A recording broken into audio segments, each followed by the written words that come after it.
Hello Electroheads, welcome back to the channel and check this little baddie out. This is the HonBike HF01. It's a folder. I've been spending a bit of time with it and I've also been spending some time with the solid frame version from HonBike, the U4, which is a great competitor to the cowboys and the van moofs of this world that have obviously gained huge traction. But looking at this, you can really see that it's a really good contender against, say, the GoCycle and also the electric Bromptons. I've been spending a lot of time with this bike, but I have realised that it has one major flaw. But I want to know, is it enough to put you off?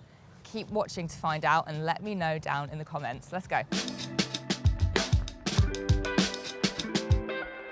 First up, let's talk about storage. This is where folder e-bikes really sing, and the HF01 is no different. In its folded form, it measures at a compact 990mm by 840mm by 450mm. This maximizes your chances of being able to store it inside and not leave it outdoors, which is a security issue. The folding mechanism is also really simple. The saddle has a patented butterfly lock, which is very user-friendly. The handlebars, frame and pedals are also quick fold, and they've added a handy extra kickstand that stops the bike from toppling over. HonBike have done a really good job with this. The battery is also removable, another big tick, so you can charge the battery separately and even swap it out for a fully charged spare if you need. You might have noticed as well that there is a handle on the frame for carrying, which is a nice touch. However, one thing to note about this bike is it is particularly heavy for a folder. So this weighs in at 20.8 kilograms, which by my means anyway, I wouldn't be able to take this on and off public transport. It's not a multimodal folder for myself. Some of the guys in the studio might argue otherwise because they're a bit stronger, but taking it up and down 3 flights of stairs to my flat is a struggle in itself. I've actually got calluses on my hands from the handle and the weight. If the weight is a deal breaker for you, then we do have lighter folder options on our online store. The Eilis E20 is a really popular choice, or you can go even more micro with the Eilis E16. If you want to find out more about these bikes, then I'll make sure to chuck a link down in the description below. So when I've been commuting to and from work with this bike, it's not been showing the best range. I know the range claim is 25 miles, and I think HonBikes have been very good at being pretty honest with their range claims compared to some other electric bike brands. But is it actually 25 miles? Is it less? Let's find out. I'll give you a rundown on the ride quality, we'll test it on some hills, and we can see just how far I can get on the very piddly 36 volt 6 amp hour battery. In essence, it's all about practicality. I can either leave my house, walk about 5 minutes to grab the tube, which costs about £3.40 for a single journey. I could either hop on the bus, which takes much longer, or I can jump on an electric bike, avoid all the crowds, avoid spending any money, and I'm into work in a jiffy. On level 5 assist, this bike absolutely sings. Honestly, when I say I'm not really doing any work right now, I'm not doing any work. I'm not doing anything. This electric bike is perfect if you're somebody who doesn't really want to be sweating on their way to work, who just wants to put a relaxed amount of effort in, get to where you need to at a good speed, and get to the other side bone dry.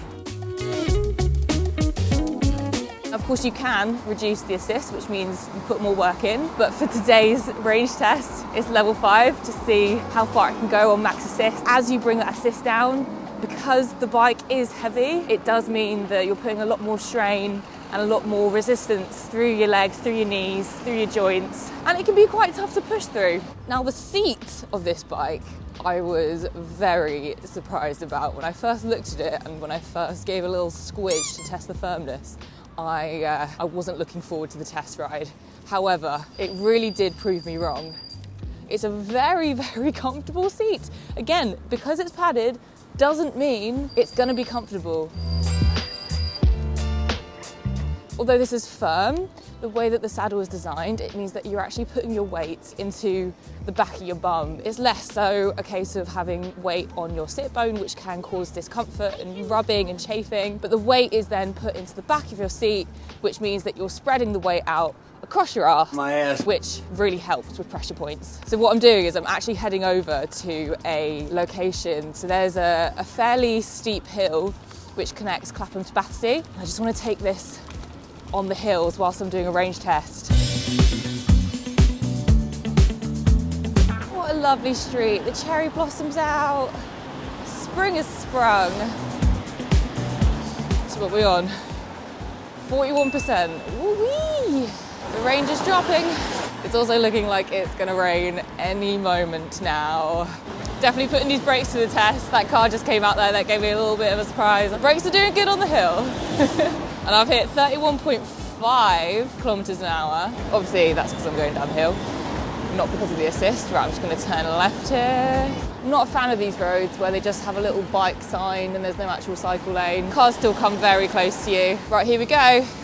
Here comes the hill. So I'm gonna get it up to 25.5 kilometers. It's climbing lovely. We're in level 5 assist, of course. Okay, I mean, this hill wasn't crazy steep, but come on. Oh, I'm really disappointed in that. I mean, you know, I can still get up the hill and I'm definitely putting the work into it, but it's not carrying me up like it's supposed to be. This shit. That was disappointing, actually. I still got up it though. Ooh. That looks hilly. I mean, it's all going to be hilly that way. Let's take this road. All right, take 2 with the hill assist. Let's try again. Right, so it's carrying me nicely. There is an incline currently. Okay, we're getting steeper. Come on, no. I mean, you know, it is still assisting me. I don't know, maybe I was just expecting more. You've got to remember, this is a heavy bike as well. So getting it up hills is just, it's harder. I'm a little bit out of breath. I got up the hill just fine. I just wanted to quickly stop, catch my breath and just recap on the hill situation. The technology states that it is an assist that helps you smoothen out when you get to the start of a hill. I guess in that sense, what I was expecting was, you know, this extra assist that's gonna push me up all the way, which really isn't the case. It's more of a bit of technology that knows when you're starting, gives you that push, which means that then, as you're climbing the hill, you can do what you can with what it can give you. A lot of electric bikes don't even have that.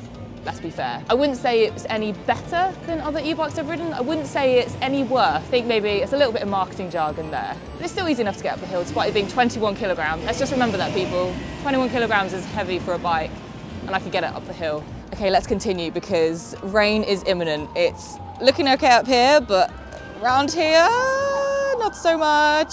It is what it is. But my God, it's flying now. Remember when I said this just pulls your weight? Honestly, I feel like I'm just flapping my legs. So we've got a few cracks and dips and bumps in the road here.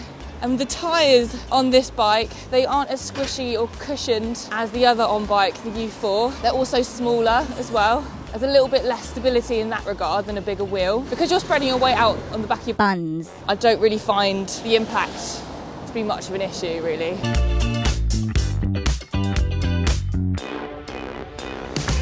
This bike isn't designed to be mad comfortable. And I mean, it is comfortable for what it is. Lack of suspension, the saddle really makes up for it as well. I think one thing to remember as well with this bike is obviously smaller than your regular sized bike. And so when you are riding it, my arms definitely don't reach as far as say on like a Stali E28, obviously. And because the wheels are smaller and the frame is smaller, I've definitely got more bend in the knees.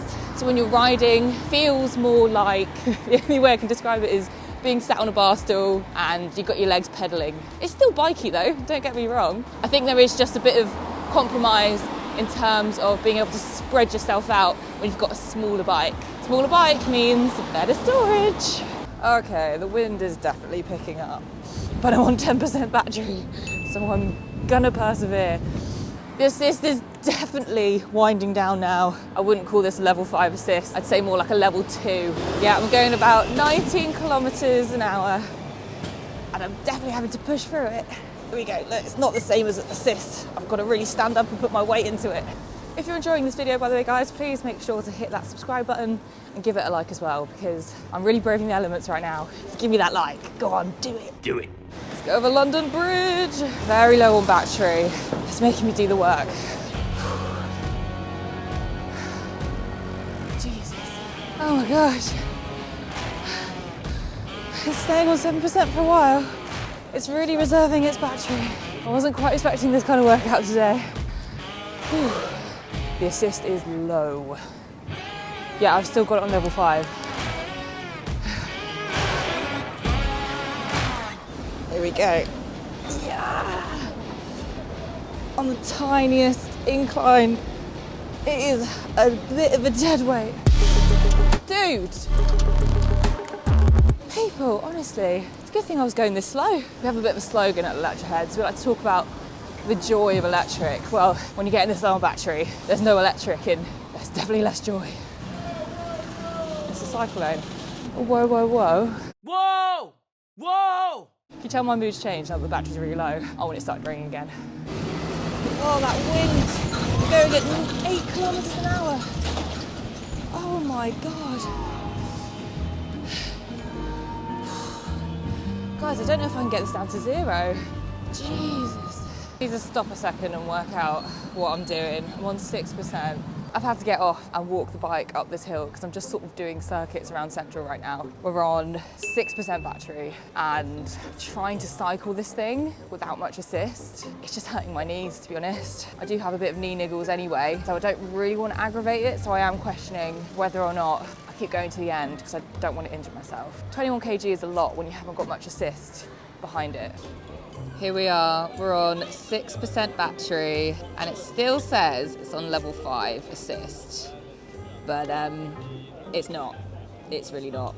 I'm gonna call it quits because it's hurting my knee. There's a few more hills, it's not as much flat terrain.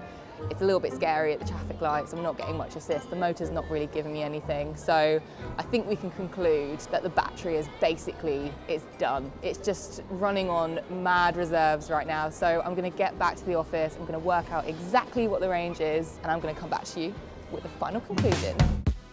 And as I cycle back feeling pretty defeated and very sweaty, I can't help but think about the implications of having a single speed.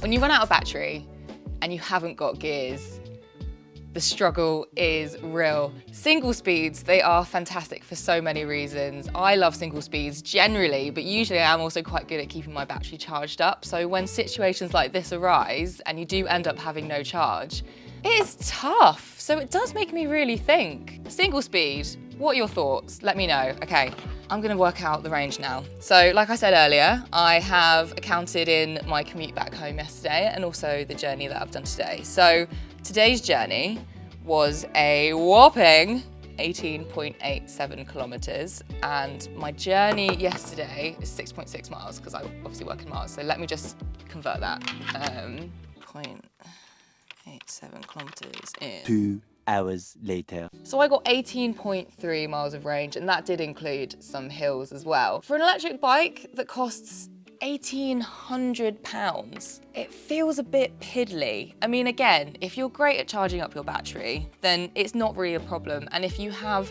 a commute of 18 miles, then you're gonna be fine. And remember, this is on level 5 assist as well, so you could bring it down a little bit lower. So there are variables here, but for the amount that it costs, I don't know if I can back that. You can, of course, buy another battery, but that's, I think, about another £300. I don't know exact costs. That's already getting quite expensive. And although the battery is small, it's still bulky and it's something that you don't really want to be carrying around. So it's food for thought. Okay.